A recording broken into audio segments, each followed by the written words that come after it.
이렇게 함께 인사 나누도록 합니다. 봄이 왔습니다. 봄이 왔습니다. 예, 이렇게 한 번 더 인사 나눌까요? 주님 안에서 사랑합니다. 주님 안에서 사랑합니다. 네, 여러분 방금 사랑의 고백을 받으셨는데 기분이 어떠세요? 아, 좋으세요. 네. 네, 감사합니다. 그 고백한 대로 주님 안에서 더욱 서로 사랑하는 우리 주님의 공동체가 되기를 축복합니다. 올해 한 가지 소원이 있는데요. 방금 드렸던 이 고백이 조금 더 확장되기를 원하는 그런 기대입니다. 작년처럼 창립 기념주일에 우리 사랑하는 분들과 이웃들을 초청해서 복음을 전하는 시간을 가지려고 하니까는요. 지금부터 한 영혼을 가슴에 품고 기도하는 저와 여러분 되기를 소망합니다. 네, 아멘.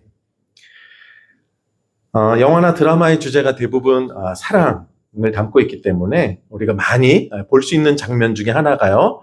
바로 사랑을 고백하는 일명 프로포즈 장면입니다. 지금까지 많이 사랑을 받았던 영화 속 프로포즈 중에 압도적인 1위가 이 장면이더라고요. 네, 여러분 아시나요?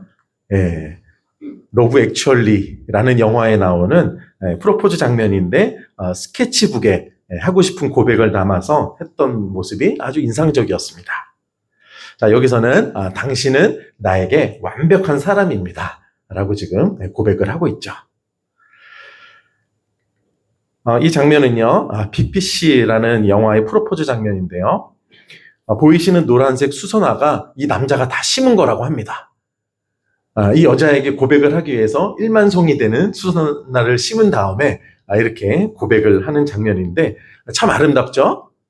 예, 그래요. 사랑의 힘인 것 같습니다. 자, 혹시 여러분은 어떤 프로포즈를 받아보셨나요? 혹은 어떤 프로포즈를 해보셨나요?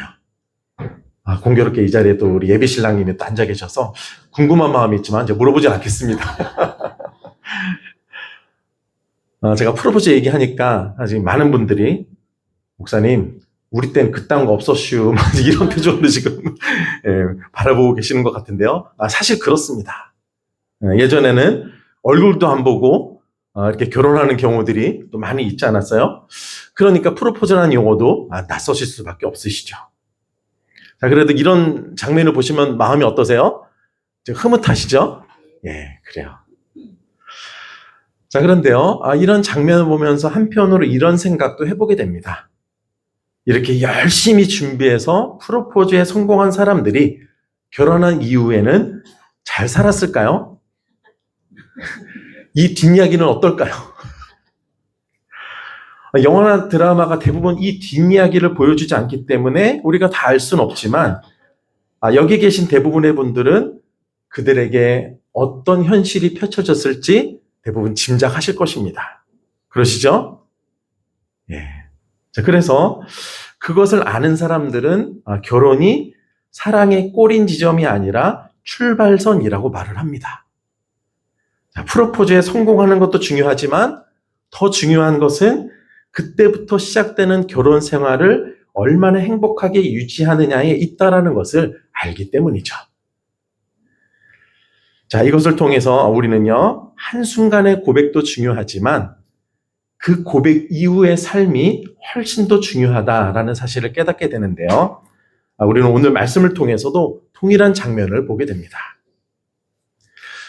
자, 오늘 본문 안에 성경 안에서 가장 위대하다고 평가할 수 있는 베드로의 신앙 고백이 나오는데요. 우리 그 부분이 시작되는 13절 말씀 먼저 함께 읽겠습니다. 시작. 예수께서 빌립보 가이사랴 지방에 이르러 제자들에게 물어 이르시되 사람들이 인자를 누구라 하느냐. 아멘.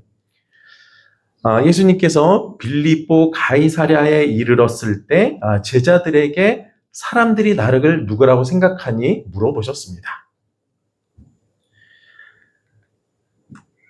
빌립보 가이사랴 지역은요, 여러분 지도에 빨간색으로 제가 동그랗게 표시를 했는데 갈릴리 위쪽에 헬몬산 아래에 있는 지역입니다.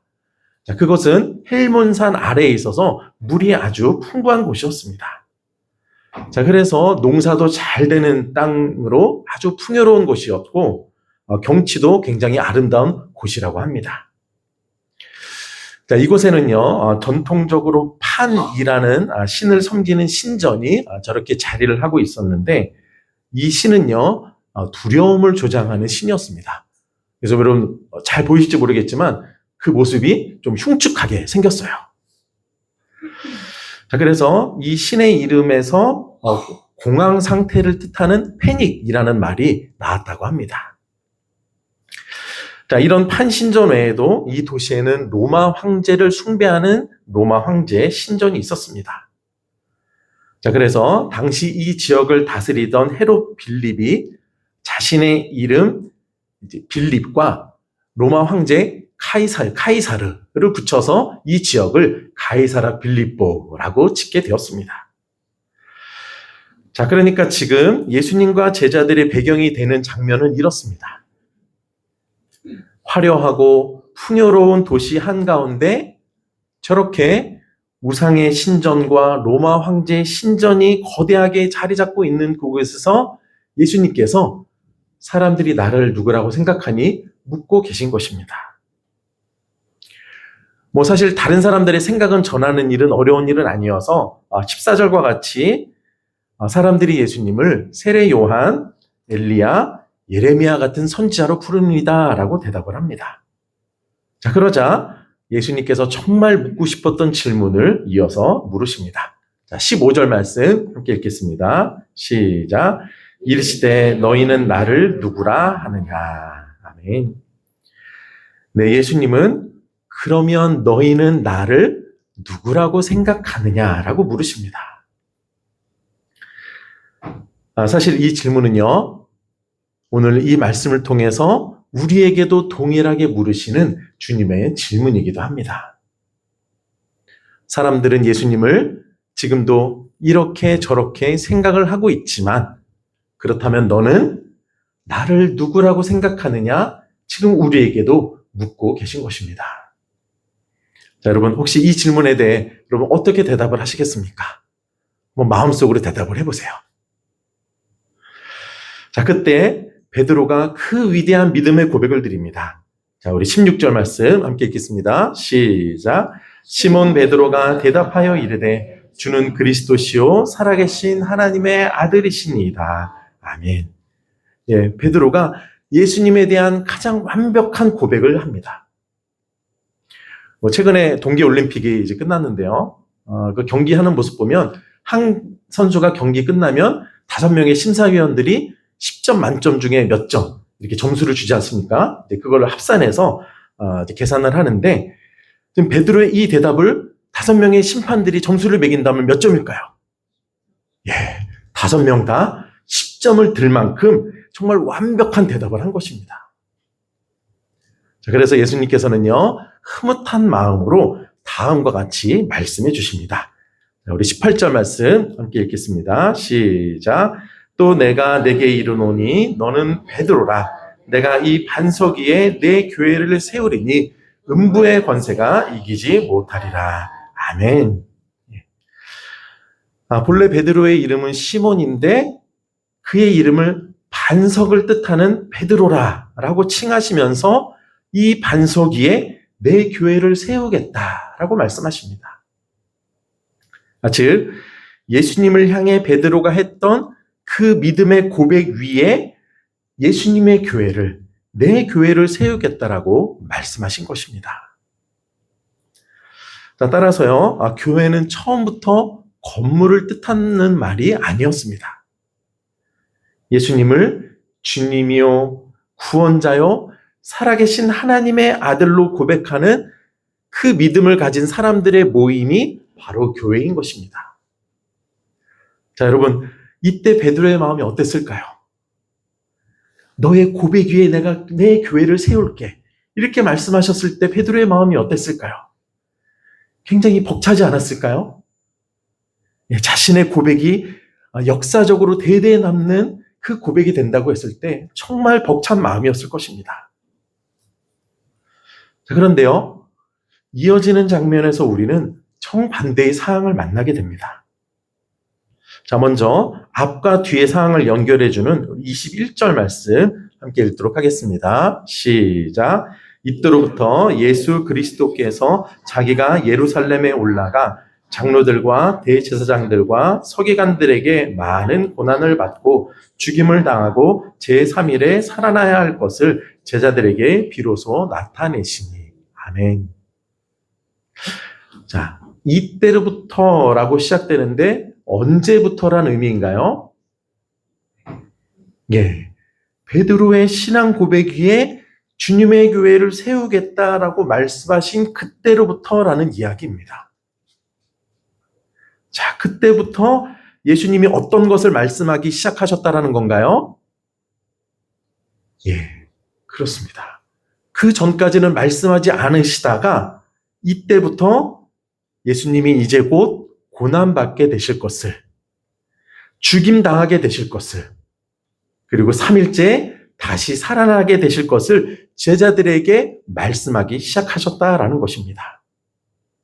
자, 그러니까 제자들 입장에서는 예수님의 십자가 부활 이야기를 이때 처음 듣게 된 것입니다. 자, 그때 이 말씀을 들은 베드로의 반응이 나오는 우리 22절 말씀 함께 읽겠습니다. 시작. 베드로가 예수를 붙들고 항변하여 이르되 주여 그리 마옵소서 이 일이 결코 주께 미치지 아니하리이다. 아멘. 여러분, 베드로가 어떻게 했습니까? 예수님을 붙들었습니다. 자, 어떻게 붙들었을까요? 붙드는 방법이 여러 가지겠지만 어떻게 붙들었을지 말씀에는 정확히 나와 있지 않지만은요, 이어지는 표현에서 우리가 좀 짐작을 해볼 수 있는 부분이 있는데요. 자, 이어서 항변하여라는 말이 나오는데 그 단어의 뜻이 바로 꾸짖는다라는 말입니다.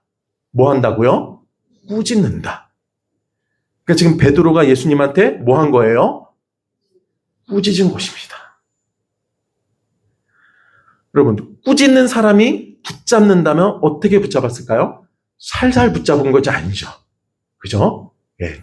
어쩌면 예수님의 멱살을 잡았을지도 모르겠습니다.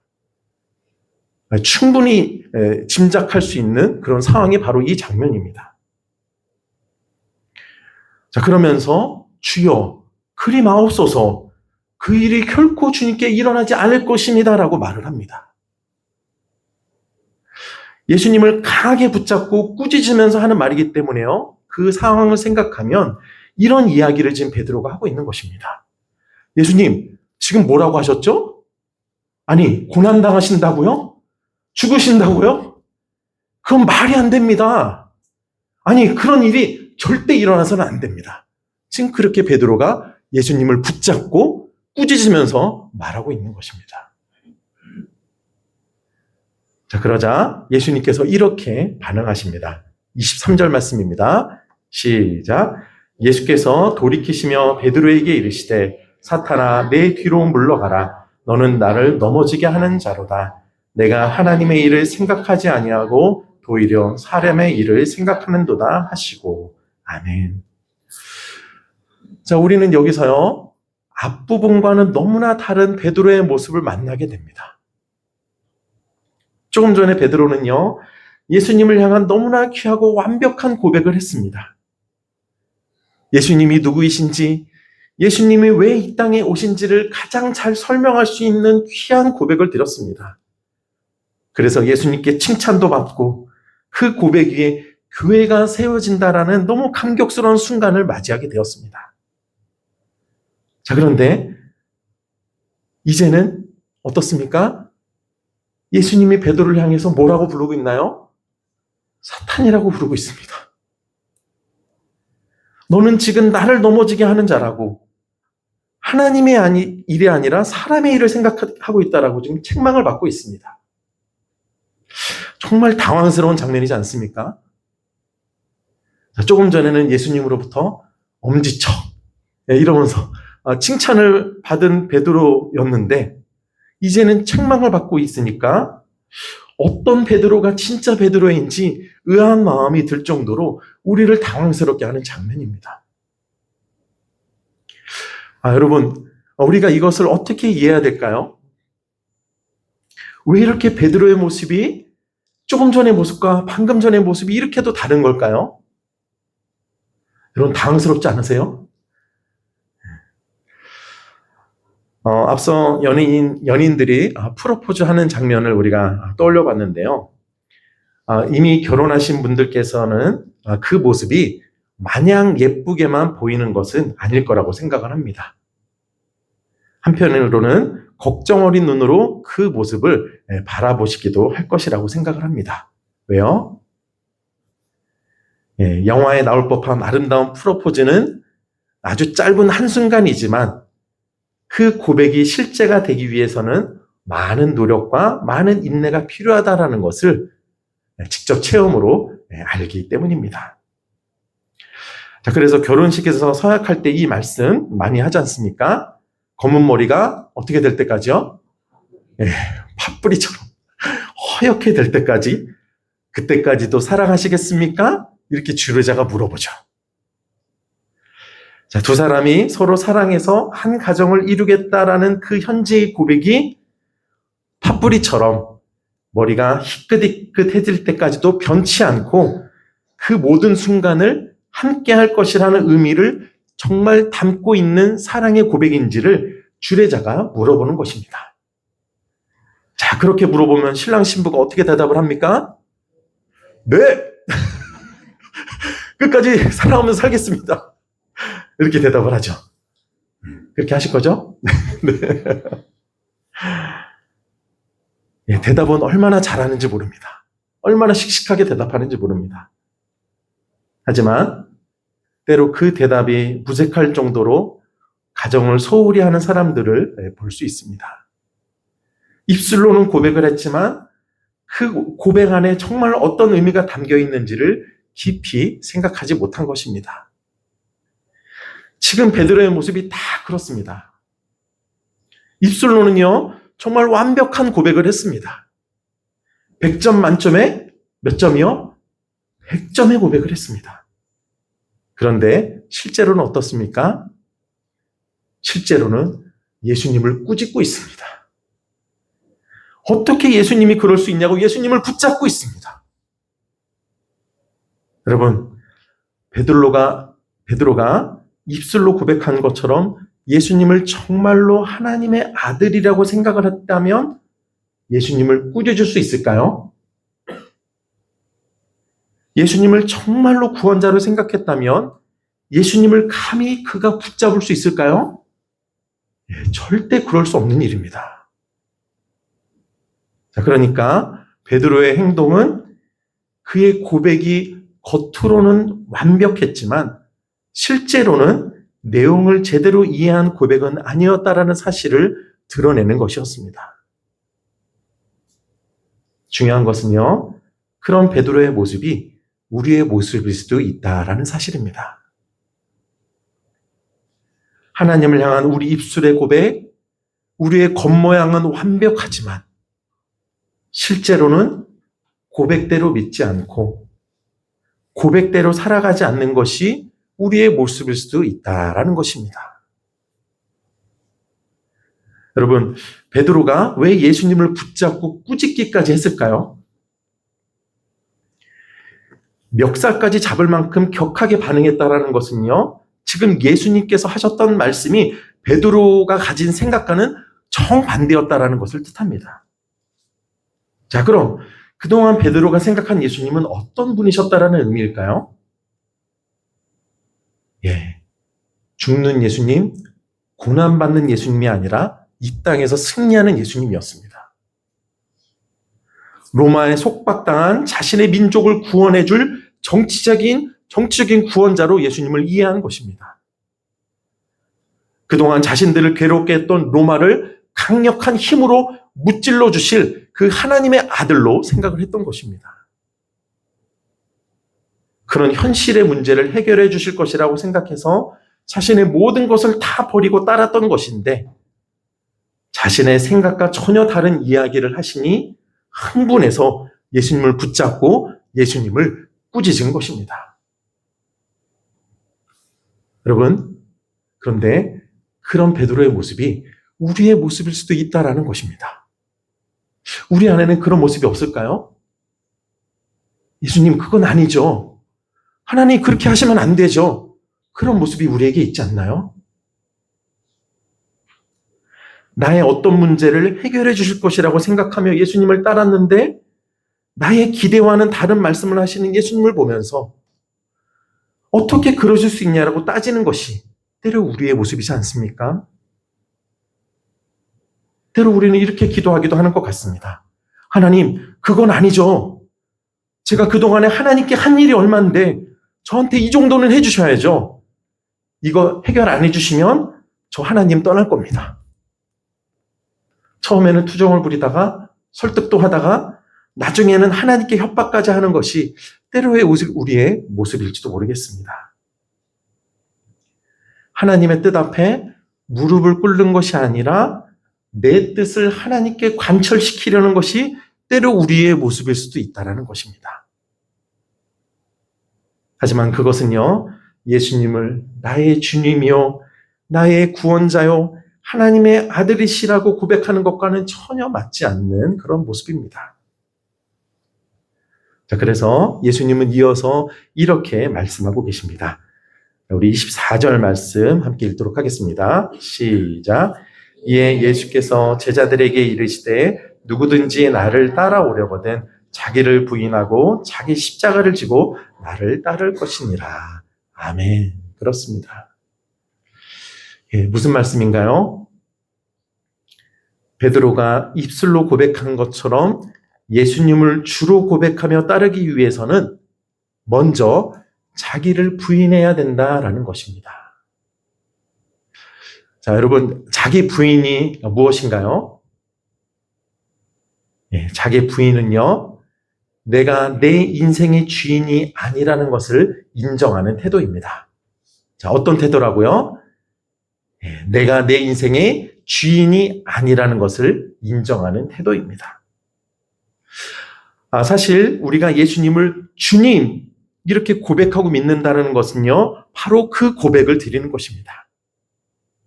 그 전에는 내가 내 인생의 주인이 되어서 살아왔지만 내가 주님을 나의 주로 고백하는 그 순간부터 예수님을 내 인생의 주인으로 모시겠다. 그렇게 인정하겠다라는 고백인 것입니다. 그래서 자기 부인은요, 내가 내 인생의 주인이 되었던 그 자리에서 내려온다라는 고백입니다. 그 전까지는 내 인생에 대한 나의 계획이 중요했고 내가 목표한 일이 이루어지는 것이 중요했지만 그것조차도 하나님 앞에 내려놓겠다라는 고백인 것입니다. 그래서 이제부터는 예수님이 주인이 되셔서 나를 어디로 이끌어 가시든 나보다 나를 더 잘 아시는 분이 주님이실 믿기에 그 주님을 신뢰하며 따르겠다라는 고백이 바로 예수님을 주님으로 고백하는 믿음의 고백인 것입니다. 자, 그러면 자기 십자가를 진다라는 것은 무엇일까요? 자기 십자가를 진다. 예수님이 내 삶의 주인이 되셔서 나를 이끌어 가실 때 내가 감당해야 될 일이 있다면, 내가 걸어가야 될 길이 있다면 그것이 내 뜻과 맞지 않아도 그 길을 걸어가겠다, 감당하겠다라는 것을 말합니다. 비록 손해를 감수해야 하고 고난을 각오해야 하는 길이라 할지라도 예수님을 따르기 위해 걸어가야 하는 길이라면 기꺼이 그 길을 걸어가는 것을 말합니다. 여러분, 오늘이 무슨 날인지 잘 아시죠? 3.1절입니다. 제 107주년 3.1절 기념 주일입니다. 3.1절은요, 1919년 3월 1일 정오, 바로 이 시간쯤에 일제의 폭압 속에서도 우리 민족의 자주 독립을 선언한 날입니다. 자, 107년 전 바로 오늘 선포된 독립선언서는 이러한 내용으로 시작되는데요. 제가 읽어드리도록 하겠습니다. 우리는 오늘 조선이 독립한 나라이며 조선인이 이 나라의 주인임을 선언한다. 이것은 하늘의 뜻이고 시대의 흐름이며 전 인류가 함께 살아갈 정당한 권리에서 나온 것이다. 이 세상 어떤 것도 우리 독립을 가로막지 못한다. 자, 이렇게 독립선언서가 시작되고 있는데요. 여러분, 이 당시는 결코 편안한 때가 아니었습니다. 일제의 식민 통치 아래에서 많은 고통을 받던 때였습니다. 따라서 그런 시기에 이런 고백을 공개적으로 한다는 것은 어떤 의미일까요? 태극기를 흔들면서 이 선언을 하면 바로 독립이 된다라고 생각해서 만세 운동을 한 것일까요? 예, 그렇지 않습니다. 그럼에도 한 것입니다. 여전히 일제 식민 통치에 있기 때문에 공개적으로 이런 선언을 한다라는 것은 굉장히 위험한 일임을 알면서도 그 일을 한 것입니다. 여전히 일제의 식민 통치에 있기 때문에 이 선언을 하게 되면 고통이 뒤따르게 될 것을 알았습니다. 하지만 그럼에도 불구하고 우리 민족은 여전히 독립된 민족임을 세상에 알리고 그래서 언젠가 반드시 독립하게 될 것임을 믿음으로 선언하는 것이 이 선언문에 있는 것처럼 하늘의 뜻임을 믿었기 때문에 그 일을 한 것입니다. 이 선언서를 작성한 33명 중에 절반에 해당하는 16명이 기독교인이었다라는 것은 결코 우연이 아닙니다. 비록 고통이 뒤따른다 할지라도 하나님께서 우리 민족을 독립케 하실 것이라는 믿음을 선포하고 드러내는 것이 하나님의 뜻임을 그들은 믿었던 것입니다. 그래서 그 믿음과 정신을 이 선언서에 담아서 선포하게 한 것입니다. 즉, 그들의 고백과 선언은요, 감정적인 한순간의 고백이 아니었습니다. 하나님께서 이루실 일에 대한 분명한 확신과 믿음으로 드린 고백이었습니다. 비록 고난과 가시밭길이 그 뒤에 뒤따르겠지만 믿음의 고백과 선포를 통해 하나님께서 이루실 일을 확신했던 것입니다. 그래서요, 독립선언서 뒷부분에는 이러한 분명한 소망을 담고 있습니다. 뒷부분의 내용도 제가 읽어드리겠습니다. 새 봄이 온 세상에 다가와 모든 생명을 다시 살려내는구나. 꽁꽁 언 얼음과 차디찬 눈보라에 숨막혔던 한 시대가 가고 부드러운 바람과 따뜻한 볕의 기운이 돋는 새 시대가 오는구나. 107년 전 이러한 믿음과 소망을 담아서 전국 방방곡곡에서 만세를 외쳤고 예상한 대로 우리의 선조들은 많은 고난을 받아야 했습니다. 하지만 이렇게 새 봄이 온다라는 소망은 결코 꺾이지 않았고 그 믿음대로 하나님의 때에 독립되는 날을 맞이할 수 있었습니다. 고난을 감수하는 분명한 믿음의 고백 위에서 꽁꽁 얼었던 얼음이 녹는 새봄, 숨막혔던 한 시대가 지나가는 새 시대가 열려진 것입니다. 이렇게 오늘 말씀은요, 우리에게 어떤 믿음의 고백을 가지고 살아갈 것인지를 다시 한번 묻고 있습니다. 주님은 오늘 우리에게 너는 나를 누구라고 생각하느냐? 바로 지금 어떤 믿음을 갖고 살아가고 있느냐 묻고 계십니다. 여러분, 그 질문에 여러분 어떻게 대답을 하시겠습니까? 오늘 말씀 속 베드로처럼 예수님은 나의 주님이십니다. 나의 구원자이십니다. 그리고 살아계신 하나님의 아들이십니다. 고백하는 저와 여러분 모두가 되기를 소망합니다. 하지만 그것이 입술만의 고백이 아니라요, 그 고백이 나를 부인해야 하고 내 십자가를 져야 하는 기름을 아는 고백이 되어서 그 분명한 믿음의 고백을 드리는 우리를 통해, 우리 교회를 통해 꽁꽁 얼었던 땅에 새봄이 찾아오는 역사, 숨막혔던 곳에 숨통이 트이는 새 시대가 열려지는 역사가 이루어지게 되기를 간절히 축원드립니다. 아멘.